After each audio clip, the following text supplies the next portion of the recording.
საქველმოქმედო აქცია აღდგომის ბრწყინვალე დღესასწაულთან დაკავშირებით რუსთავის მერის მხარდაჭერით დღეს კომპანია ინტერტრანსმა შიდა საქალაქო და გარდამნის ტრანსპორტის კომპანიებმა რუსთავის შეზღუდული შესაძლებლობების მქონე პირთა ცენტრის ბენეფიციარებს საკვები პროდუქტები და ტკბილეული გადასცეს. საქველმოქმედო აქციაში ქალაქის მერი დავით ჯიქია ჩაერთო.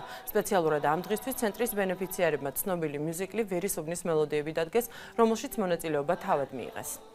დიდი მადლობა მინდა გადავხადო ტრანსპორტის პროფკავშირებს, იმ მძღოლებს, ვინც გაიღო თანხები და ან ფაქტობრივად დღეს ჩვენ მარაგი მოუტანეთ მათ, გარდა ამისა მუნიციპალიტეტმაც საჩუქრები მოუტანა ბავშვებს. ზოგადად ესეთი აქციები ხშირი გვაქვს ხოლმე და კარგია და მე ვიცი ყველას მოუწოდებ, ვისაც ექნება სურვილი რომ მსგავსი ტიპის ღონისძიებებში ჩაერთონ. ჩვენთვის ძალიან დიდი პატივი არის ამ აქციაში მონაწილეობა.